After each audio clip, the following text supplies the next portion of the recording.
ভোটের মাধ্যমে BNP chairperson হয়েছেন, এরশাদ বিরোধী আন্দোলন কন্টিনিউ করেছেন, এরশাদের পতন নিশ্চিত করেছেন। আওয়ামী লীগ তখনও আতাত করেছে 86-এ, জামাতও সেই নির্বাচনে গিয়েছে। আপনি পলিটিক্স করেন, দেশকে ধারণ করেন, জনকল্যাণ নিশ্চিত করতে চান, জন আকাঙ্ক্ষা ধারণ করতে চান, জনসমৃদ্ধি আপনার হাত দিয়ে হবে, জনগণ আপনাকে ম্যান্ডেট দিচ্ছে, এই চ্যালেঞ্জ তো আপনাকে নিতে হবে এবং এই জন্যই আপনি রাজনীতি করতে আসছেন। সফলতা ব্যর্থতা নিশ্চয়ই সেটাও জনগণ বিচার করবে। তো সফল আপনাকে হওয়ার জন্য যা যা করা তাই করতে হবে। সেটি যদি আপনি করতে পারেন, সফলতা কিছু কম থাকলেও জনগণ আপনার বর্জন করবে না, জনগণ আপনার সাথেই থাকবে। শহীদ রাষ্ট্রপতি জিয়াউর রহমান, বেগম খালেদা জিয়া এবং তারেক রহমান তিনজনের কথা আমি ছোট্ট করে একটু বলার চেষ্টা করি। শহীদ রাষ্ট্রপতি জিয়াউর রহমান কি হলেন? পদচ্যুত হলেন, বন্দী হলেন ৩রা নভেম্বর। ৬ নভেম্বর রাত, অর্থাৎ ৭ নভেম্বর যদি আপনি এভাবে বলেন রাত, তিনি সিপাহী জনতার বিপ্লবের মাধ্যমে মুক্ত হলেন।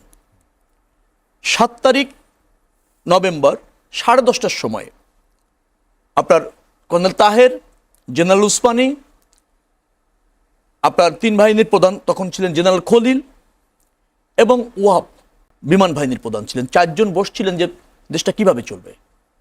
কারণ মার্শাল ল তো জারি করা আছে। ইতিমধ্যে কিন্তু আপনার বিচারপতি সায়েম একাধারে প্রধান সামরিক আইন প্রশাসক এবং রাষ্ট্রপতি অনেকে প্রস্তাব করলেন যে জিয়াউর রহমান যেহেতু মুক্ত হয়েছেন, তিনি আবার সেনাপ্রধান হয়েছেন, মার্শাল ল চললে সেনাপ্রধানই থাকেন প্রধান সামরিক আইন প্রশাসক। 2 জন আপত্তি জানালেন আর 2 জন সমর্থন করলেন। জিয়াউর রহমান প্রধান সামরিক আইন প্রশাসক হলেন না, তিনি আবার সেনাপ্রধানই থেকে গেলেন।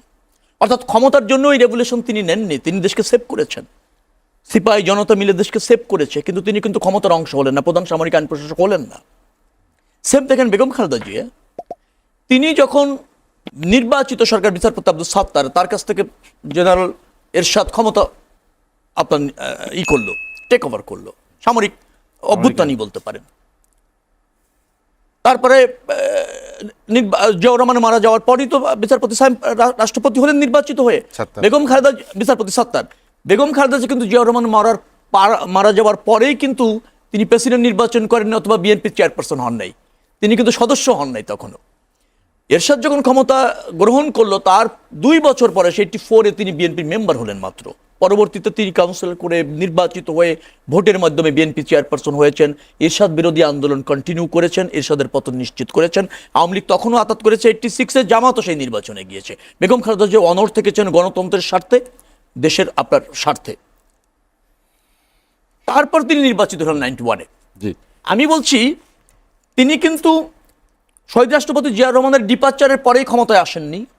রাজপথ থেকে শুরু করে আন্দোলন সংগ্রাম করে তিনি জনগণের মন আপনার জয় করে জনগণের সমর্থন নিয়ে গ্রহণযোগ্য নির্বাচনের মাধ্যমে ক্ষমতায় আসছেন। তারপর তিনি কিন্তু আবার ক্ষমতার বাইরেও গিয়েছেন।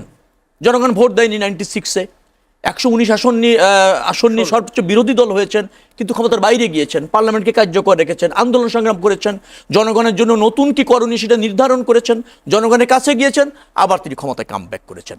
অর্থাৎ আপনার স্টার্টটা করেছেন ক্ষমতার বাইরে থেকে, জনগণের সমর্থন নিয়ে ক্ষমতায় গিয়েছেন, আবার ক্ষমতার বাইরে গিয়েছেন, আবার কামব্যাক করেছেন। আজ পর্যন্ত তারেক রহমান দীর্ঘদিন ধরে রাজনীতির সাথে যুক্ত। 2001 যদি মেম্বার অফ পার্লামেন্ট হন নাই, আজ পর্যন্ত পার্লামেন্ট নির্বাচনও করেন নাই, সংগঠন করেছেন, মাঠে পথে প্রান্তরে ঘুরেছেন, জনগণকে আপনার যেটাকে বলা হয় সমস্যাগুলি চিহ্নিত করেছেন, ঐক্যবদ্ধ রেখেছেন, আন্দোলন সংগ্রাম করেছেন। এখন তিনি আসছেন, এবার হয়তো মেম্বার অফ পার্লামেন্ট ইলেকশনে অংশ নিতে যাচ্ছেন। তিনিও কিন্তু এমন নয় যে বেগম খালেদা জিয়া সরকারে থাকার পরে তিনি সরকারের অংশ হয়ে গিয়েছেন, অথবা ধরেন ক্যাবিনেটে গিয়েছেন, অথবা মেম্বার অফ পার্লামেন্টে হচ্ছেন, হন নাই, রাজনীতি করেছেন। রাজনীতিতে তিনি যোগ্যতার প্রমাণ দিয়ে আজকে এই 24-এর গণ উত্থানের পর যখন একটা গণতান্ত্রিক নির্বাচন হতে চলেছে, নিরপেক্ষ নির্বাচন, সব অধিকাংশ বিজয়ী শক্তির অংশগ্রহণে, নিরপেক্ষ একটা সরকারের অধীনে, সেখানে তিনি তার যোগ্যতার প্রমাণ দিয়ে জনসমর্থন নিয়ে ক্ষমতায় যেতে চাইছেন। অর্থাৎ এই পরিবারের 3টে নেতৃত্ব, যেটা বিএনপিকে 3 দশকে নেতৃত্ব দিয়েছে 3 ধাপে, তারা সবসময় কিন্তু ক্ষমতায় ইম্পোজ হননি। অর্থাৎ ক্ষমতা তারা জনগণের কাছ থেকে পেয়েছেন ম্যান্ডেটের মাধ্যমে, এবং তারপরে রাষ্ট্র ব্যবস্থাপনায় একজন যেতে চলেছেন আর 2 জন গিয়েছেন। এই যে জনগণের উপর আস্থা রাখা, গণতান্ত্রিক প্রক্রিয়াটা অনুসরণ করা, এটাই বিএনপিকে কিন্তু মানুষের রাজনৈতিক চাহিদা পূরণের একটা শক্তি হিসেবে প্রতিষ্ঠিত করেছে সেই আপনি যদি বলেন 78 থেকে, যার ফলে একসময় আওয়ামী লীগের অত্যন্ত প্রতাপ ছিল, বাম রাজনীতিগুলো সক্রিয় ছিল, ডানপন্থী রাজনীতি ছিল, তার মধ্য দিয়ে মানুষের চাহিদা পূরণ করে, যুগের চাহিদা পূরণ করে বিদ্যমান পরিস্থিতি, সম্ভাব্য পরিস্থিতিতে কি করণীয় উপযুক্তভাবে নির্ধারণ করতে পেরেছে, নেতৃত্ব দিতে পেরেছে বিলায় আজকে কিন্তু বিএনপি একটা সবচেয়ে জনপ্রিয় একটি রাজনৈতিক দলে পরিণত হয়েছে, জনগণের আকাঙ্ক্ষা ধারণ করতে সক্ষম হয়েছে এবং আগামীতে জনগণের প্রত্যাশা পূরণে সক্ষম হবে বিধায় জনগণ মনে করতে শিখেছে। ধর্মভিত্তিক রাজনীতি বাংলাদেশে অনেক আগে থেকেই ছিল, বাংলাদেশের জনগণ তো সবসময় প্রত্যাখ্যান করেছে। নির্বাচনের আগে তাদের একটা আস্ফলন হয়, তাদের উপস্থিতি জানানোর চেষ্টা করা হয়, কিন্তু গ্রহণযোগ্য নির্বাচনে প্রত্যাখ্যিত হয়, এটা প্রমাণিত হয়েছে। যার ফলে এটা হয়তো নির্বাচনের আগে নিজেদের উপস্থিতি জানান দেওয়ার ক্ষেত্রে ধর্মভিত্তিক দলগুলির কাজে লাগবে, কিন্তু বাংলাদেশের মানুষ চূড়ান্ত পর্যায়ে ভুল করেনি অতীত, তাই বলে আগামী তো ভুল করবে না, যার ফলে ওটাকে আমি খুব গুরুত্ব মনে করছি না।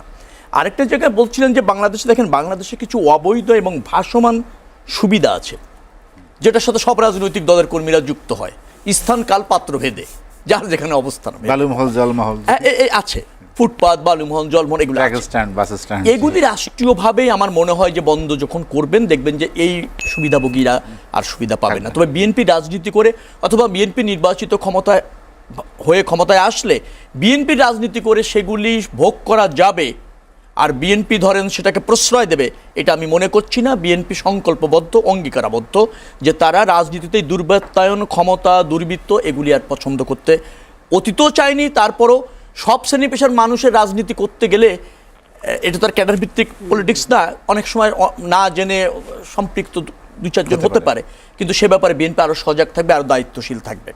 আরেকটা কথা একটু বলতে চাই, আমাদের সংস্কার কথা বলছিলেন, আমাদের সংস্কারটা বেশি আলোচনা হয়েছে সাংবিধানিক সংস্কারের জায়গাগুলি, কিন্তু আমাদের এই 31 দফার মধ্যে 8টি জায়গা রয়েছে যেখানে সামাজিক খাত বলেন, সেবা খাত বলেন, সমৃদ্ধির খাত আছে। ইতিমধ্যে আমরা এই নির্বাচনে 8টি খাতকে চিহ্নিত করে জনগণের কাছে যাচ্ছি, 8টি খাত, এবং সেই 8টি খাতেও কিন্তু ব্যাপক সংস্কার প্রয়োজন, ব্যাপক উন্নতি প্রয়োজন, যেটা কিন্তু বিএনপি অঙ্গীকার করেছে। এবং সেই কাজগুলি যদি বিএনপি করতে পারে, আগামী দিনের ম্যানিফেস্টো তো সেটা পাওয়া যাবে।